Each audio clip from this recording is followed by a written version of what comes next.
everybody. It's Dave here, Darren over there. We're your two old bloggers back together once again. And this week, we're talking your Minnesota Vikings. We had OTAs this week, the first time the entire team was brought together. We're going to discuss how that went. And there's some praises to be handed out with those. Not too bad, not too shabby for the first week, the start of how things are going.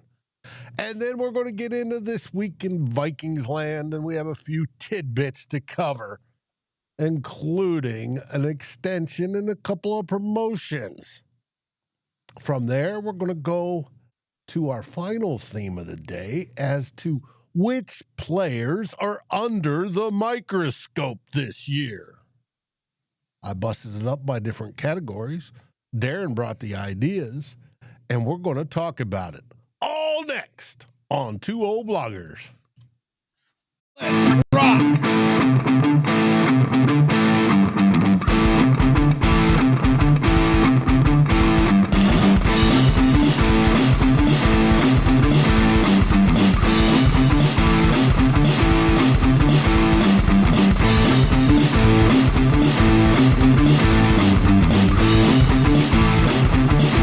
Vikings First and SKOL presents This Week in Vikings Land with Darren and Dave, your two old bloggers.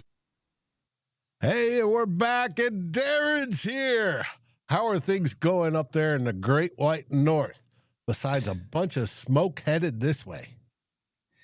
Yeah, well, yeah, we're sending it your way because we've got it now.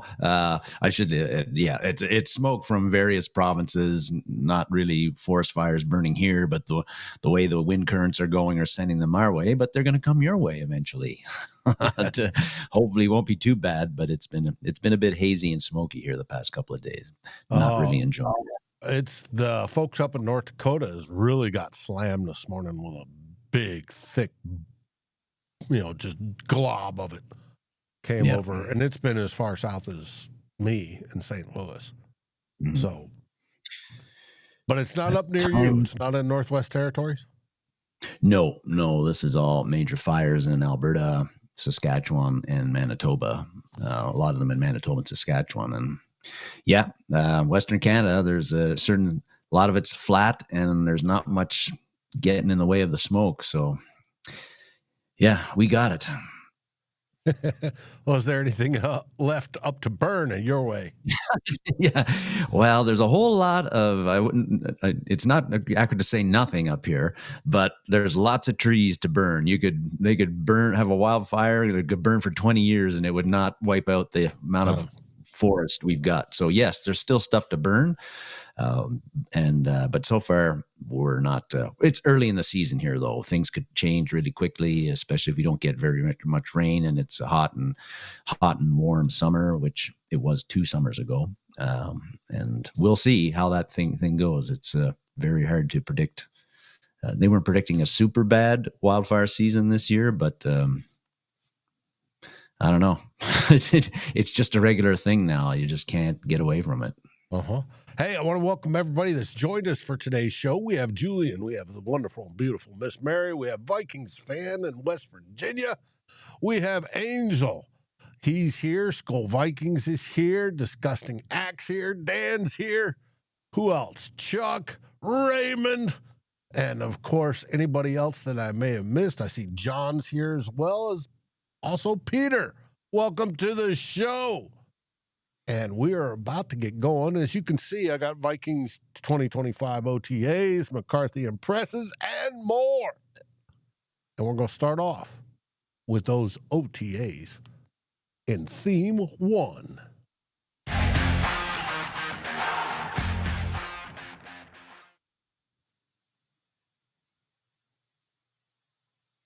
OTAs. Why are we talking about it? Because every NFL fan, after the draft, the first thing they look at is OTAs. When's the full team going to get together? And this week, the Vikings did that. This is the first time that they had the entire team together for organized team activities. So not just the rookies, not just the a few second-year players, but everybody who is on the 91-man roster right now. And of course, that's going to generate interest amongst fans, amongst the media, as to what's this team going to look like in 2025. And of course, Dave, the first thing, even though us as fans are excited about this because it's the first time the team gets together and we get to look at them and we want to hear about certain players and how they're looking and how they're not. But the reality is that these OTAs, it's a lot of 7-on-7s, no hitting allowed, a lot of reps, people throwing to wide receivers who weren't covered by anybody, doing skill work, that sort of stuff. So if a certain player flashes or doesn't flash, it there's very little that you can take away from that to indicate what kind of team the Vikings are going to have in 2025. Are they going to be good? Are they going to be bad? Are they going to be middling? These OTAs, there's just not enough real football going on to make a determination on that. Having said that, so what is important to, or at least what do I think was important from what we learned? Because one thing about the OTAs also was Wednesday was the only day it was open to the media, and that's really the only window we get into seeing about what players, how they looked, who shined, who maybe didn't, that sort of thing. So, based on that, I think the one thing that was significant from the OTAs, in my mind anyway, and what was important was that Justin Jefferson was there. TJ Hawkinson was there. Jordan Addison was there. Aaron Jones was there. Jalen Naylor was there. Those guys that are going to be catching the majority of the passes this year from J.J. McCarthy in his first year as a starting quarterback, they were at OTAs. And as veterans, they don't have to be there. Justin Jefferson wasn't there last year. Now, that most partly because of an extension issue, and he, probably his camp was saying, don't go to OTAs because you don't want to get injured before we get the extension and all of that. That's been cleared away, but even so, he didn't have to be there. TJ Hawkinson didn't have to be there, but they were there. And I think that indicates to me that these veterans, the guys that are going to be catching a lot of passes from J.J. McCarthy this year and into the future, they're locked in right now. And they realize that it's very important for them to be there to support J.J. McCarthy in his first year as a starting quarterback. Because I think, Dave, the margins between having a complete pass and a big play in the passing game and it being incomplete or getting tipped or getting interception, sometimes those margins are very small. And to be successful, you've got to build chemistry between your pass catchers and your quarterback. And you can only do that with reps and quality time spent together. You can't do that if Justin Jefferson or Hawkinson or Addison are not at OTAs with J.J. McCarthy. And there's all kinds of little subtle things that they've got to work on to make that operation, be as successful as possible in 2025. Like J.J. McCarthy and Jordan Addison and Justin Jefferson, they got to figure out particularly McCarthy, he's got to figure out where do these guys like to catch the ball? Where do they struggle catching it? Where do I got to place it? How much air can I put into it so that they'll get it there just the right time? What are their breaks like? And, what kind of tells do they show that tells me they're going left, going to go right, going to break off their route? All of that stuff has to be worked out. And again, it whether only they can be done. trust him on where to throw it. We all saw the clip of Justin Jefferson turning around on the inside and catching the ball on the inside, right? And people say, well, that's bad placement. It was, behind him. Well, was it? Was he saying, hey, he had simulated pressure from the outside. He wanted to turn him on the inside. This is all part of building that trust that needs to happen. And that only can be done through hundreds and hundreds and thousands of throws to these guys over time. And it starts now. And so, but if J.J. McCarthy is throwing to Thayer Thomas or, somebody, Deshaun Jones, who's not going to be playing in an NFL game next year, you can't build that up. And that could make a big difference in the games as to whether passes get completed, first downs are made, touchdowns are scored. and so they worked on this, and that again really like the fact that you got the veteran guys, the pass catchers there. They recognize the importance of this, and I said that they are ready to go, and they think that they obviously feel that this is a great they like what this team is how it's looking right now, and they really felt that it was important for them to all be there to work with J.J. McCarthy on this, because of course it's going to be very important for the Vikings passing game to be humming as well as it possibly can, maybe even better than last year. And one of the ways you get there is working on all this stuff in OTA. So the fact that those guys were there is hugely important, and it makes me feel really good about where this team is headed right now. I think the second thing that was important for this is from everything that we read, Dave, this week, at least that I've seen and you've seen, the reports from the Wednesday media availability seem to indicate that all the reports on J.J. McCarthy and how he looked are pretty much glowing or very good. And with the caveat, like I said earlier, that you can't take too much from what you see out of OTAs. But what I read, what you read, they said McCarthy's footwork looked very good. He threw with a lot of zip on the ball. Maybe his arm looks almost as strong as Sam Darnold's, and Darnold has a cannon. We know that. It looked like he was accurate for the most part. Knew where to go and when to go there. And if things got taken away from him by what the defense did, and Brian Flores was throwing some stuff at him, he was quick to get to another place, another option if he had to. He looked like he was in command of the plays that he's being asked to run. And so again, maybe that doesn't seem like a big thing right now in May, but I think it's much better to hear and read these things about J.J. McCarthy looking pretty good in OTAs now, as opposed to him looking like Kellen Mond in year 2 with the Vikings. And we know what happened with Mond. So yeah, he finished 1-5 in 6 starts this year in UFL. Yeah. So what I'm reading out of OTAs, it builds on what we saw and heard last year from J.J. McCarthy in his rookie season in training camp and OTAs, where he was looking very impressive. And this just makes me feel, again, pretty good about where McCarthy is now, and makes me feel pretty confident that he can get the job done this year. Still has to play out on the field, Dave, of course, but I think things are looking very encouraging based on what we read this week for the OTAs about J.J. McCarthy. I think it's wonderful. Everybody, the beat writer said they were looking for regression from last preseason, and they saw none. Yes, picking right up where he left off, or is a little bit better at it, and that is exactly what we wanted to hear. He seems to command the whole, not just the room, but the whole team, and we talked about Mark Wilf saying he's got a magnetism about him.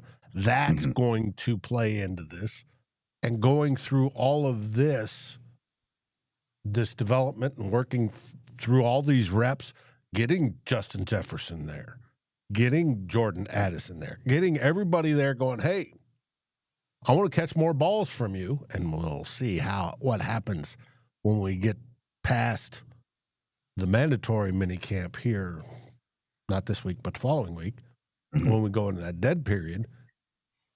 Is he going to start throwing balls at different locations to different people? We'll see what goes on there. I'm curious about that. But yeah, it seems that everybody's bought in. Absolutely everybody. All of his weapons, and we talked about attendance. Attendance was 100%. Now, was everybody on the field? No. We've got some folks recovering from injuries. But everybody, the entire 91-man roster was there. When I did Who Will Be King on Wednesday, the NFC North show, we're the only team that had everybody there. Everybody else is dealing with, disgruntled players that are holding out for contract extensions and all sorts of stuff. But we had everybody there, and that is absolutely wonderful. and it's a great start.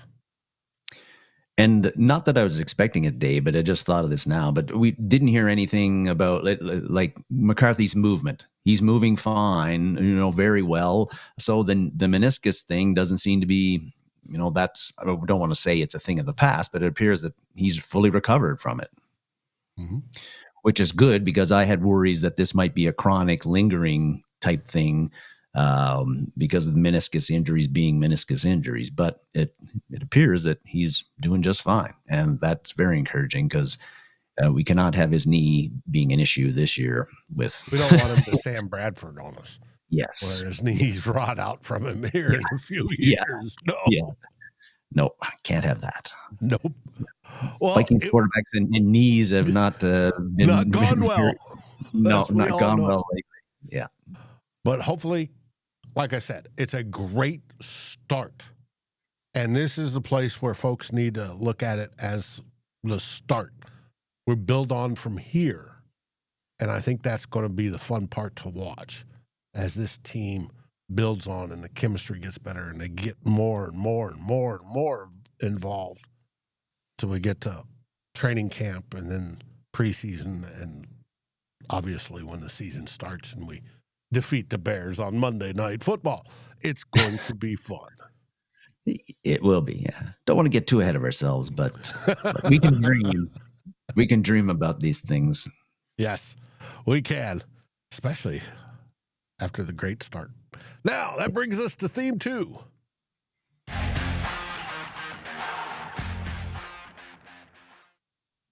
This week in Vikings land. Yes, indeedy. Going to hit on three nuggets, I guess, 2 which are related to each other. But the first one, well, we asked for it last week, or you asked for it last week, Dave. This week we got it. Kwesi Adofo-Mensah, Vikings general manager, gets extended. An announcement is made. We don't know how many years it is yet, or at least I haven't seen anything. Feel free to correct me on that. But so we don't. Yeah, so we don't know if Kwesi's extension matches up with Kevin O'Connell's, and O'Connell got a 5-year extension in January. We'd assume that they would be melded right. there. I assume they're real similar in lineup. Yes. Yeah, but it got done. I don't have any significant thoughts about that extension. But I said in a show several weeks ago that I felt, drafting record aside, and it's been pretty poor up to this point, I think that Kwesi Adofo-Mensah earned an extension. So I'm glad that this got done a little bit later than I expected, but no biggie. And they probably, Dave, as you said before, timing comes into this, right? Like, when do you announce it? Maybe you don't want to announce it during OTAs because you want the focus and the coverage to be on that. And then the draft was before that and all that sort of stuff. So maybe this was staggered and it had been in place for a while. Nonetheless, it's done. And I'm glad it gets reported that he signed it before, the night before they announced it. Is when he put pen to paper. Yeah. So, that's done. And, this means that you've got your head coach and your general manager extended for, significant time into the future. And that means both of these guys can make decisions on the short term and with the long term, because they have that security now, contract wise, that the ownership has said, we're confident in you. We believe in you. We've given you extensions. So, start, keep on doing your business. And that is good because I think that this has been, based on the regular season records, maybe not so much playoff, but this has been a good partnership, Kwesi Adofo-Mensah and Kevin O'Connell. It has worked well. And we want to keep that going, I think. So the extensions is important to have that collaboration continue and that partnership continue. And let's hope it lasts, because the Mike Zimmer and Rick Spielman partnership worked well until it didn't, started they brought in a particular quarterback. Yes, with the initials KC. But so from 2018 on, the relationship there deteriorated either slowly or quickly, but it got to the point where, as we know, they weren't even talking at the end of it. We don't want that to happen with Kevin O'Connell and Kwesi Adofo-Mensah, and I don't think it's going to happen because when of course alignment is very important. Like, you've got these two guys right now who they seem to be in agreement on what players are we going to draft, who are we going to bring in, what's needed. There's alignment there. That's good. You don't have a general manager selecting players that the head coach doesn't want. Very important. That didn't happen at the end of the Rick Spielman-Mike Zimmer partnership. But so, I think that's good. That's important. And when the Zimmer and Spielman relationship went down in the tank, I think that really significantly impacted the franchise in a bad way, and we were on the downslope because of that, because there was an alignment between the front office and the coaching staff of what's this team supposed to be, what players are we getting to match with the offensive and defensive systems. That there no longer was any alignment in those areas, and that's not going to work if you want a successful football team. So let's see how long this can last. I don't get the sense that these two guys seem to be, personality-wise, pretty aligned. I think pretty similar.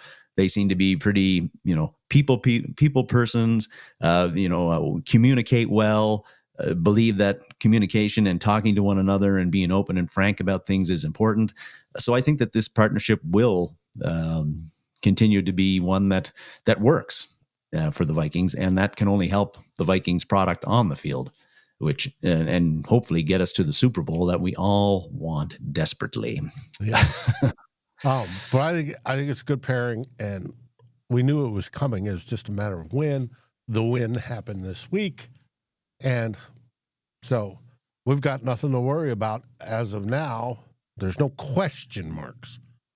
Mm-hmm. Now, there's expectations. We expect playoffs and to win in the playoffs, but there are no question marks yet.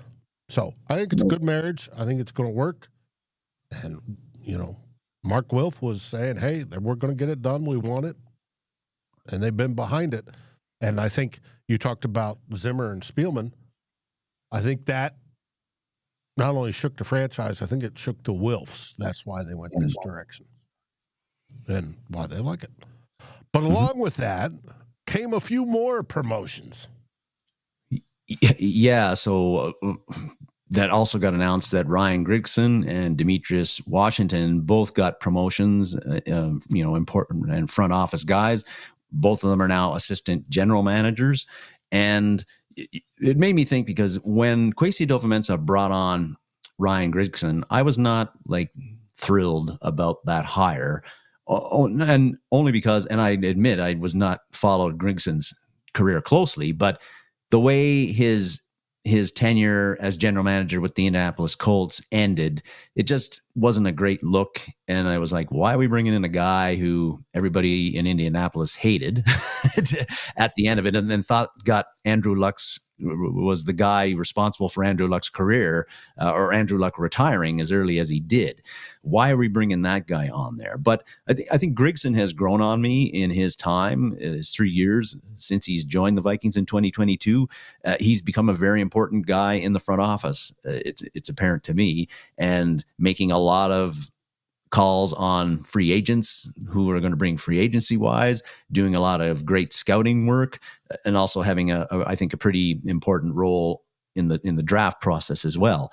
And so I think that's, and I think he's got an interesting, he's a football lifer. Like, he played football at Purdue, had a brief pro career, including a short time in the CFL. And he started as a scout in the CFL, then moved on to being a scout at the NFL, worked his way up to be a general manager.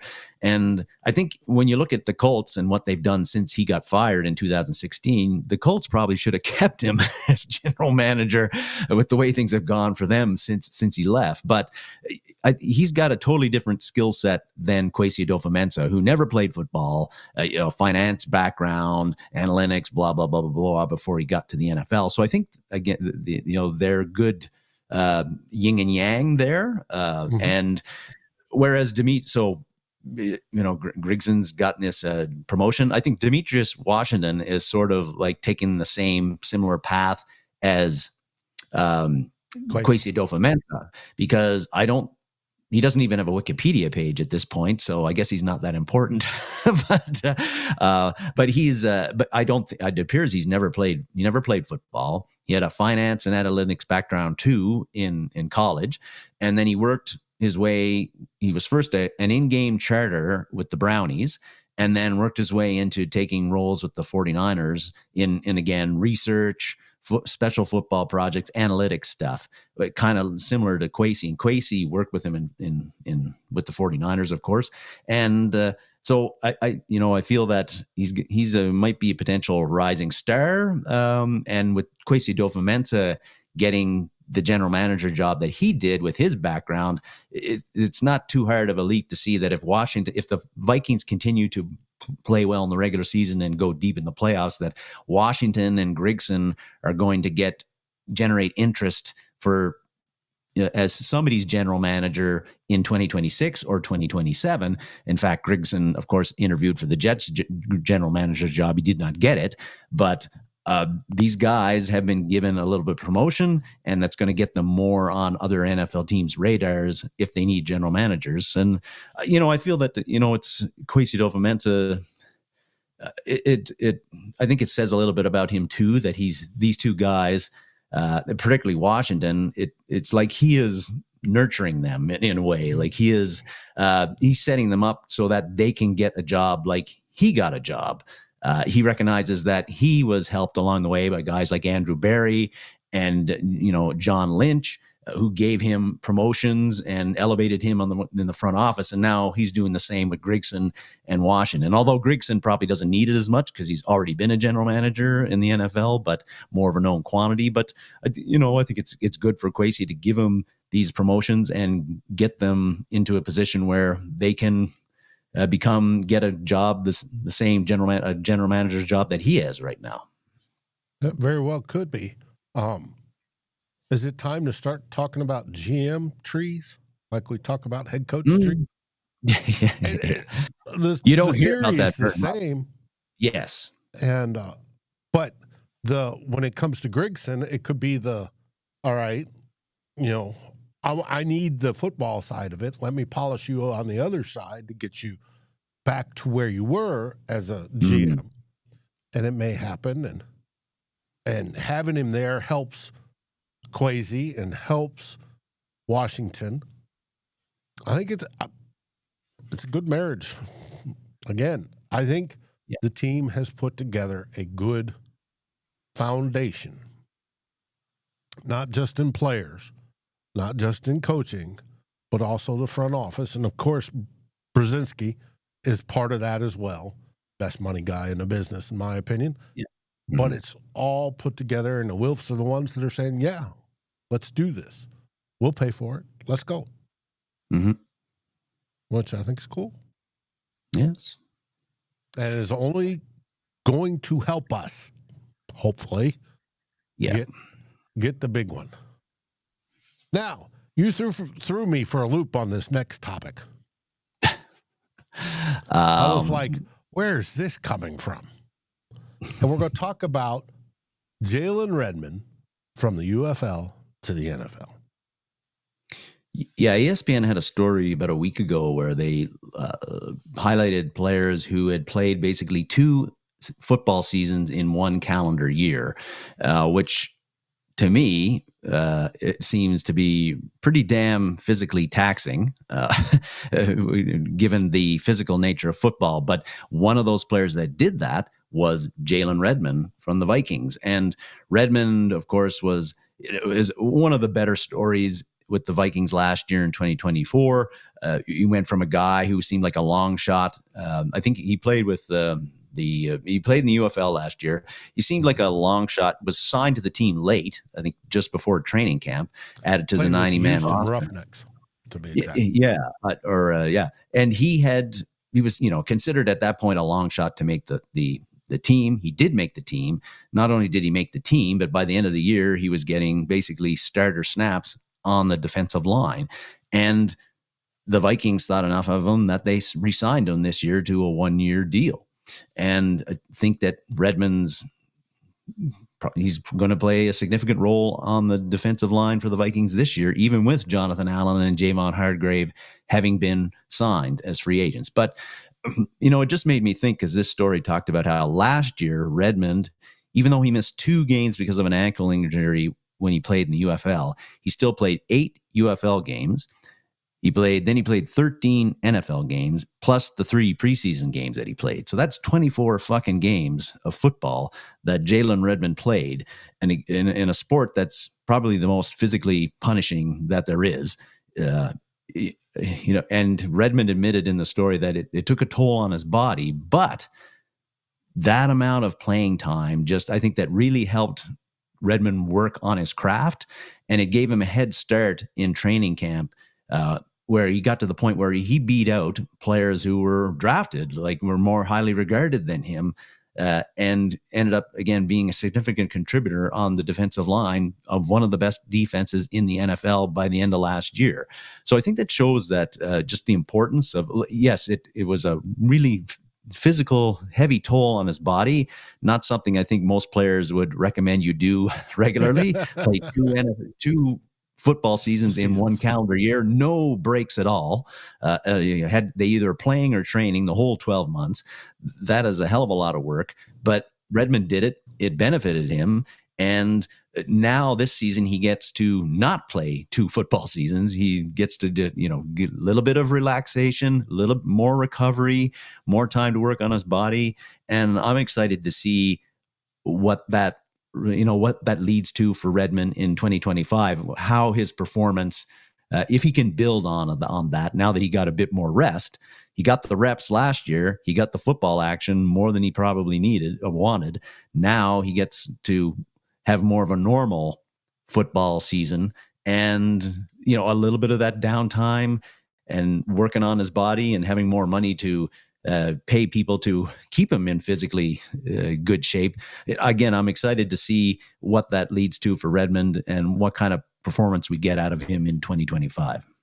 Because what we got in 2024 was surprising to me, but also, was welcome. Yes. I look forward to the mismatches that Brian Flores is now going to be able to do, because we know Hargrave and Allen aren't going to be playing every single snap. No. They don't do that on defense. Either same with Phillips. They're going to be rotating guys in and out. And whether it be Gink or the other side, we know we're going to get some more Dallas Turner in. We're going to get rotation. When it is Redmond's turn, how does he take advantage of this? Is he going to be considered a run stopper, or is he going to be considered a good pass rush guy? Because he did cause some pressures last year. Yes, he did. He earned his starting spot. And I look forward to seeing how this line comes together and how it's utilized. I think it's going to be a nightmare for offensive coordinators to help block, and especially centers when they go up there and go, and quarterbacks to call the blocking stuff. But we'll see. Now, Norsefius brought up, and I was over here trying to fiddle fart and find the picture. As we all know, friend of the channel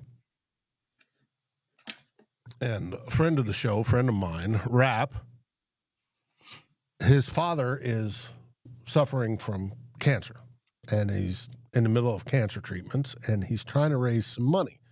Well, with that, he had, Norsefius volunteered to make prizes.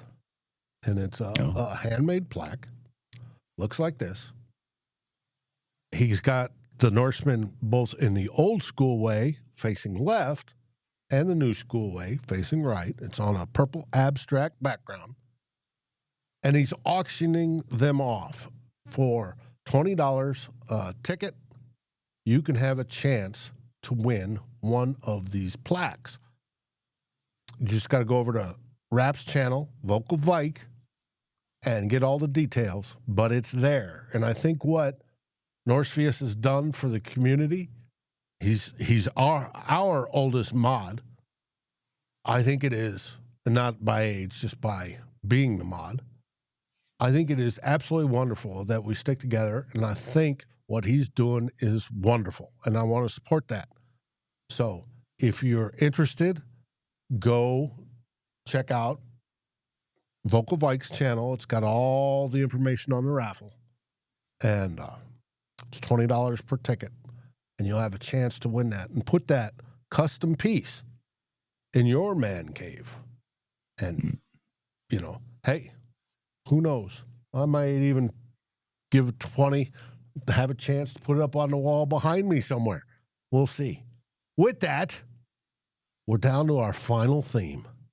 And the final theme of today is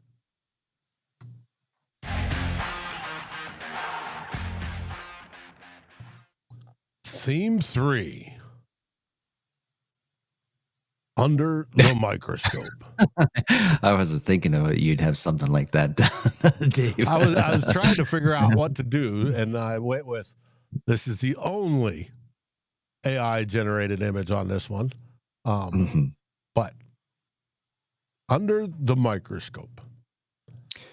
Yeah, with this this season being for Vikings fans, we're anticipating it's a highly anticipated season. I think we're expecting big things from the Vikings, and with that becomes expecting big things from a lot of players. Some of those who either didn't produce maybe as well as we thought last year, or they're new and we're waiting to see what they're going to do as a Viking. So there was a few players that at least I thought I think I'm going to be paying close attention to, and I think they've got to step up with their game, or be very, very impactful in the roles that they're given, and in some cases not sure that if they can do that or not. So Dave, you'll have I'm sure you've got yours too. Other people have theirs, and they can throw them in the chat as well. But here's a few of mine. First one is Dallas Turner. Last year, now when we talk about impact, Dallas Turner's rookie year last year was not as impactful maybe as we thought it was going to be. It didn't end up hurting the Vikings because Jonathan Grenard and Andrew Van Ginkel at the edge rusher position in particular were so damn good. And Patrick Jones had his moments too, and Jones was the number 3 edge rusher. So there wasn't as much playing time available for Dallas Turner, but he also didn't, until late in the year, he didn't carve out a big role for himself at times, which was a bit disappointing. And I think that we've talked about him before. I think this Patrick Jones is gone now. So the number 3 edge rusher is Dallas Turner. So I think he's got to start taking strides to be that 10 sack a year guy that we expect him to be, and that he needs to be, because the Vikings gave up a lot of draft picks with various trades to be in the position to get him. It's a big year for him. I think Dave, you and I are in agreement that we think he can do it. We know he's got the talent to do it. We're expecting that he will do it, but now he has to do it. So this is a big year for him, and his play is going to be under the microscope, because he's definitely going to get more snaps, and he's going to have to do more with those snaps, and give Grenard and Van Ginkel in particular a little bit more breathers, because they played a lot of snaps last year. They were able to be healthy through that, but you can't expect that to happen with that workload 2 seasons in a row, I think. Can all 3 of them be double-digit sack masters? I think they can. Hey, Turner's wondrously talented, right? Mm-hmm. And he was a 10 sack guy at Alabama, playing in the best college football conference there is. So he was playing against pros every game that he ever played at Alabama consistently. And he was a very strong, I don't know if he's a dominant force, but best edge rusher in the class last year by just about every draft expert out there. So he's got the talent, and I just think, and now he's got more of an opportunity. So I'm expecting that with a year under his development and learning under Flores and learning more of the tricks of the trade, getting a little stronger, that you're going to start seeing those, that's going to pay dividends. But if it doesn't after 2 years, then you start to worry. But we're not there yet. But he's definitely under the microscope for me. Right. And you got to include that he also did a whole bunch of pass coverage as well. Yes. The Van Ginkel role, where you're dropping back. And Grenard obviously does it on the other side. But he's learning not just the pass rush, but the whole position. And he started to show improvement towards the end of the year and all of that. And that is a good sign that he will continue to do that as well. Another guy that's going to be under the microscope for me is safety Theo Jackson. I have always liked Jackson since he's been a Viking. He hasn't played a lot on defense, but when he has, makes plays. You always notice him, or at least I do, and you always notice him in a good way. Well, now we're presuming he's going to be one of the three safeties on the field most of the time in the Flores defense. So he's going to be under the microscope because even though I like him and I think that he's made plays when he's been given opportunity, he's never had as much opportunity as he's about to get now. So what level of play are you going to get from him? The Vikings had a very capable guy playing his position the past 2-3 years in Cam Bynum. Not a superstar, but a good, solid player, smart player, always in the right spot, knew the defense, made some plays. You could do a lot worse than Cam Bynum. And that's why he signed a very fat contract with the Indianapolis Colts. One we weren't keen on matching because we had Theo Jackson. Well, still, now Theo's going to be under the microscope because he's going to be a starter, we think, on a defense that we expect to be very, very good. The one way that it won't be very, very good is if guys that they've made bets on, like Theo Jackson, don't play the way they're expected to play. So Theo Jackson's a guy I'm going to be monitoring to see if the plays that he's made in his performance that we've seen in short spurts in the past 2 or 3 years with the Vikings, whether that translates over a full-time role. Yet to be determined. I'm confident that he can be as good as Cam Bynum, but again, you got to prove it on the field, and now he's going to get a chance, and people are going to be watching that. And he's a potential Harrison Smith replacement once Harrison finally decides to hang up the cleats. Yes. That's, I think, sort of what he's been groomed for. So we'll see. Not that we want the hitman out of our lives yet. But the day is coming. Mm-hmm. Outside of Jackson, another guy also going to be in the secondary. I think Isaiah Rodgers is a guy who's going to be under the microscope for me for similar reasons as Jackson, in that while he's played a lot more snaps at the NFL level, he's never been a full-time starter, and it looks like he's going to be a full-time starter with the Vikings. He's going to be one of the top 3 cornerbacks on the field most of the time. He wasn't able to carve out that role with the Eagles last year, but we've talked about when the Vikings signed him about his PFF grades have always been pretty high, and he's a young, perhaps ascending player that the Vikings got at a pretty good price. The Vikings are pretty good at assessing talent. Brian Flores, stumped for bringing Rodgers in, and he got him. And if Brian Flores likes you, I like you. but again, Rodgers is a guy that if he's going to be playing 60 to 70, 80% of the defensive snaps, which he's never done before in the NFL level, how is he going to react to that? Is he going to play at the level that he's done when he was playing, 400 defensive snaps a year? If that goes up to 800, can he play as well as Shaq Griffin and Stephon Gilmore played last year? And because their play in the secondary helped the Vikings get to the place where they could be a top 10 and a top 5 defense. We're going to find out, because Rodgers, barring an injury, is going to be one of your starting cornerbacks, I believe. And we have pretty strong hopes for him because of the fact that Flores is the guy that pushed to bring him on the team. But again, another guy that's going to be under the microscope by me to see if he can live up to I wouldn't say the hype, but live up to the expectations that I have of him. And I think a lot of Vikings fans have of him, including yourself. Mm-hmm. It's going to be interesting. The team was really high on bringing him in. So from what we've heard, I think it's going to be interesting to see how he develops and plays for the Vikings. Yeah, for sure. Develops in the Brian Flores defense, because B-Flow has a plan. When B-Flow goes out there and grabs you, he has a plan. And we know having a plan, just look at Josh Metellus, can be a great thing. Oh, yes. It sure has. And I think we'll move on. I had another thought about Rodgers, but I lost it.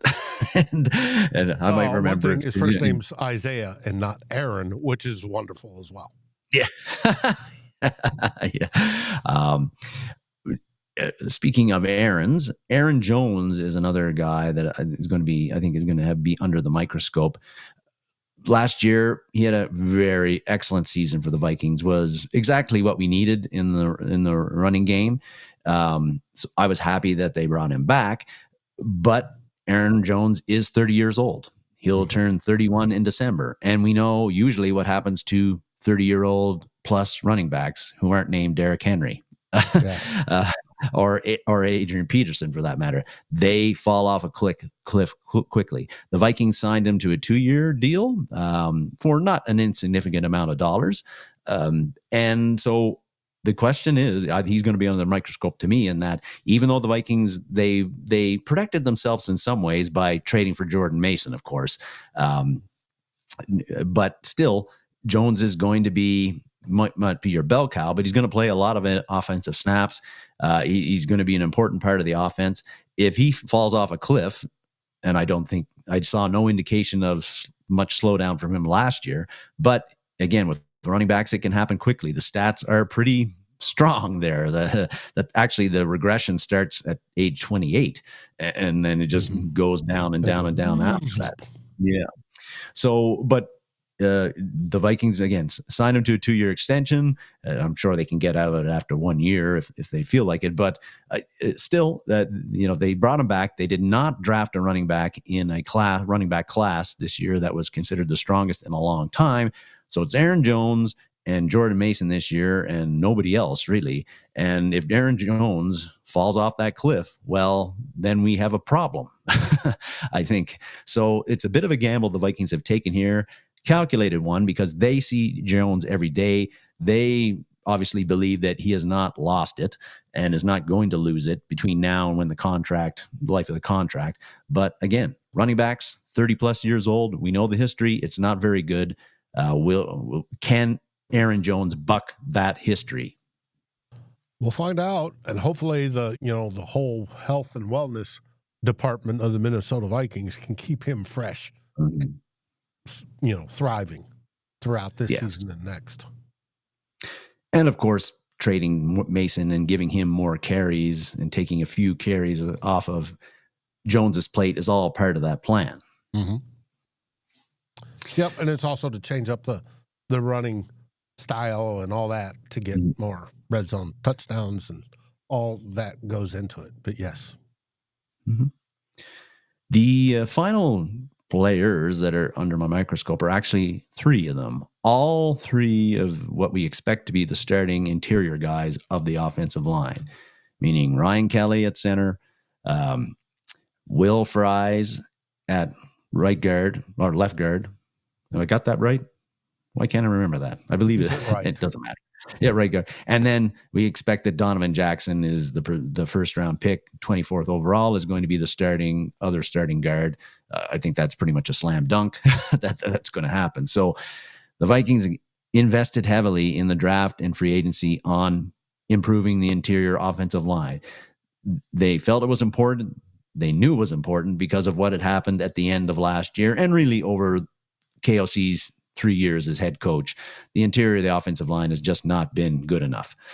The Vikings had a plan. They had to change that. They executed that plan by bringing in players that we think are going to be much better than what was there previously. Still, at least we know Ryan Kelly and Will Fries have track records in the NFL and pretty strong ones. I think we can, if they're healthy, we can feel pretty good that they will improve the Vikings interior offensive line.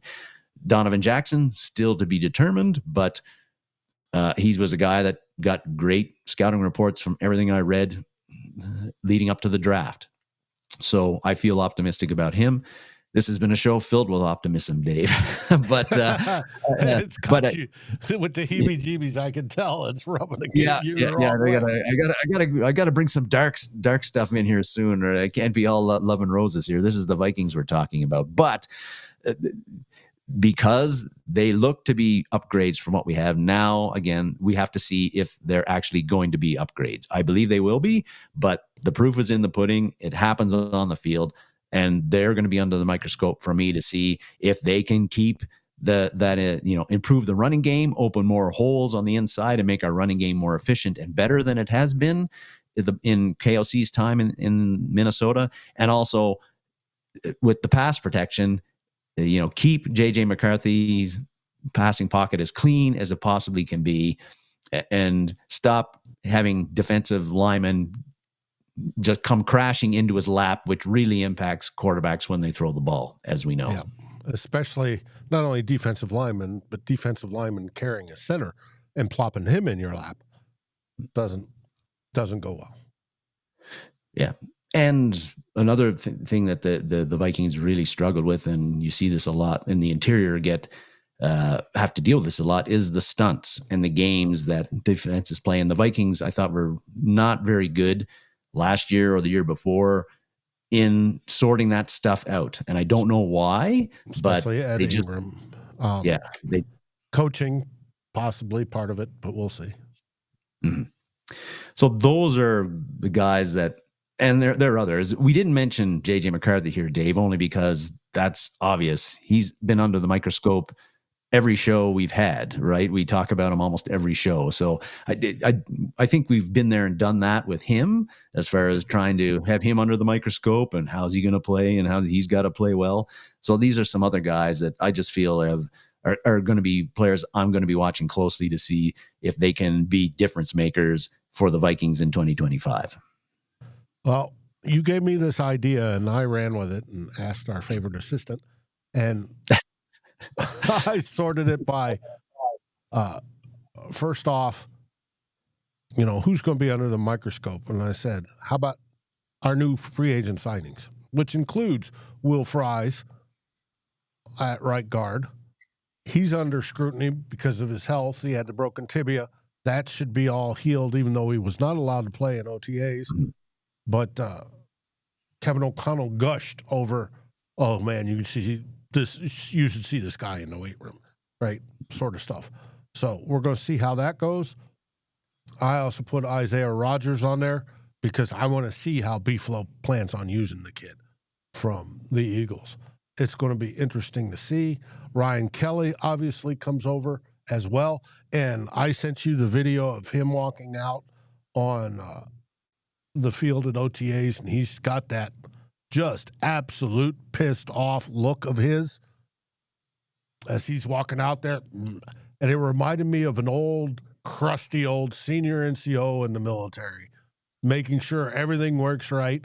And, is pissed off because somebody left him the last cup of coffee in the coffee pot or didn't refill it.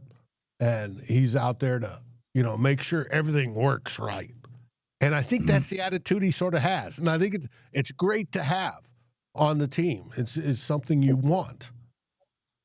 Then we get to the defensive side. We have, obviously, Hargrave and Allen both coming in, both questionable injury reports, but we'll see how they turn out. They're the guys that are supposed to be pass rush first, run second. Well, let's see how B-Flow uses them. And does their run protection pick up in B-Flow's defense? Which I'm curious, because on both of them it dropped off because they were just told, rush the passer. Well, obviously we have downs that we plan on stopping the run as well.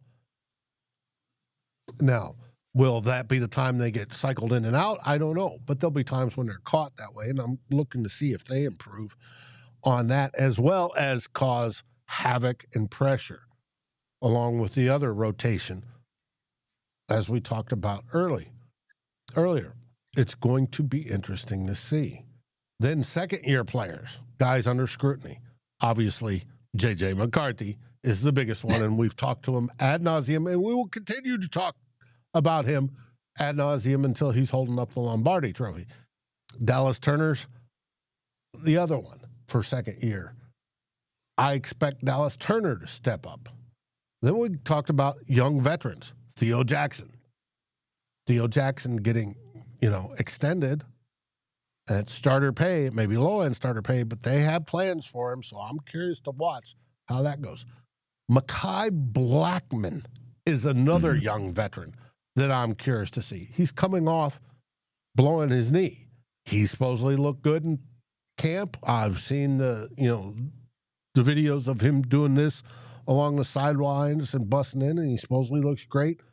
Will Mekhi Blackmon step up and say, hey, no, I want to be a starter. I should be a starter at cornerback as well. So it's going to be interesting to see. He's going into his third year. That's generally a good jumping off point for corners because it takes corners a little bit to learn their stuff. I'm curious to see him. Then we have other players to watch. Jordan Addison. Is Jordan Addison going to take that next step up to be, prove to that he could be a wide receiver one on any team?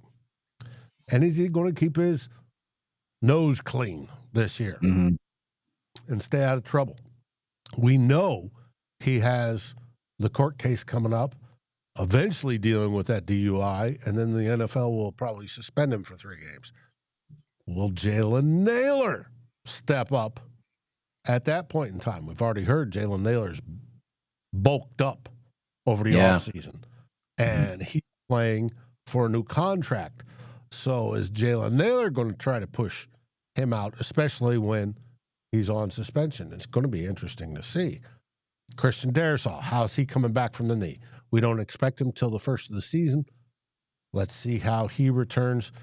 And always returning off a leg injury, it usually takes a while. You may be playing, but it usually takes a while. How long will it take till he's at top form? Driving, edge rushers into the dirt is my question on that. Ty Felton, the draftee, wide receiver, is he going to get it? From what I'm hearing this week, he seemed to be somewhat lost and needs to learn to run routes and at the NFL level. And it's going to be interesting to see if he steps up. We've covered Donovan Jackson. And the last one I've got is Blake Brandel. Blake obviously started left guard last year. He did. Well, Blake is number one depth guy in a lot of positions. How is he going to deal with being regulated to being, in basketball, be the sixth guy coming off the bench? And I hope to see he does well and takes advantage of it. Now, hopefully nobody gets hurt, so he doesn't have to start, but let's see if he can make something of his career in Minnesota and still continue to develop. I'm hoping the new O-line coach that's coaching along, was it Chris Reed? Coaching along with Chris Cooper, something Reed. Coach Carter. Carter, yeah. Is will help everybody at this point in time. So we'll see. But it comes down, is Jalen Nailor, is he going to break out or is he going to bust? Offensive line cohesion. How quickly does that line come together and become the Wall of St. Paul or whatever nickname you want to give them? Secondary stability. Who settles in as the starting corners? Isaiah Rodgers, Blackmon. Does Theo Jackson, does he step up and justify the choice they made over him? It's going to be interesting to see. And then, of course, watching Dallas Turner's emergence as a true force on the defense. I can't wait. The Vikings are coming off 14-3 season. Was it a fluke? No. Was it coaching part of it? Oh, yeah. But let's see how the coaching continues to build and level up these players even more. And I can't wait to see it. We started this week with OTAs, and it was a great start. It was, and you're right, Dave. When you have the off season that the Vikings have, for those of us who follow the team, and I think the majority of the takes have been that it was a successful off season, particularly in free agency, where we addressed clear weaknesses: interior offensive line, interior defensive line. So the expectations are high. Sometimes, for whatever reason, that every year is different, and sometimes teams just don't have that special something to, even though they got the talent to have a 14-3 season. We know the schedules looks like it's going to be much, much tougher than it was last year, and that'll impact the win and loss record as well. But like you, I'm excited to see what journey this team is going to take us on, and what this team is going to look like, and if it's going to meet the promise we have for it. Doesn't always happen. For whatever reason, some years just don't pan out the way you expect. Last year's didn't pan out the way I expected, but in a good way. Right. For the most versus 2016 started out great and then just went to shit. Yes. Or 2018 after your 2017 season, which was a surprising year for the Vikings, with a backup quarterback going 13-3. And then you follow it up the next year where you think you address your biggest weakness, and you don't.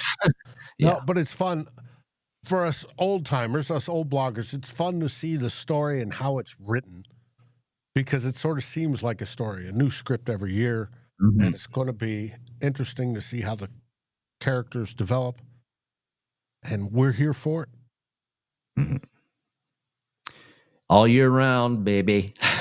All year round, yeah. All right. Any last words there, buddy? Well, I saw in the chat that Anthony is put in his retirement papers. Looks like he's going to be retired in 2 or 3 months. So congrats, Anthony. A lot of other people congratulate you, but thank you for always showing up every Sunday or Saturday whenever we're on and chiming in the chat. You're fantastic. And you're making me really fucking jealous that you're getting close to retirement, because I feel like I am not close to retirement, but I'm sure I'll get there, and hopefully it's not when I'm 90. And the other thing was, I think Northvius asked if I was still selling my house in Nova Scotia for the 5th time. That got done in October or November. Northvius, that house is sold. But I'm going back there in August for a couple of weeks for vacation time. Anyway, that's it for me. One? No, yeah. The last one was only a week. Well, we know Tyler will love to hear about that. So with that, I think that's what we're going to call this a show. I want to thank everybody for joining us. You all have been great. We've had a good show. There's only 33 likes, and I know we've had well over in the upper 70s watching most of the show. Hit that like as you go out. It helps us a lot. And tomorrow we have the Real Forno show, hopefully, and whatever Tyler wants to talk about. We have an OTA day tomorrow, which is open to the press, so therell be more reports from Egan on that. And then the following week, we have the mandatory minicamp, which everybody's there anyways. So it's going to be interesting. With that, what do we say, buddy? We say SKOL Vikings, baby. SKOL Vikings. Thanks for joining us.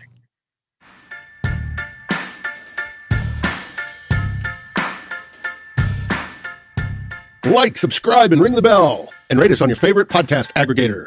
Darren and Dave, thank you for watching this episode of Two Old Bloggers. We look forward to seeing you on every show on the new Vikings First and SKOL. You can find our podcasts as part of the Fans First Sports Network. Sports takes for the fan, from the fan. SKOL, everybody!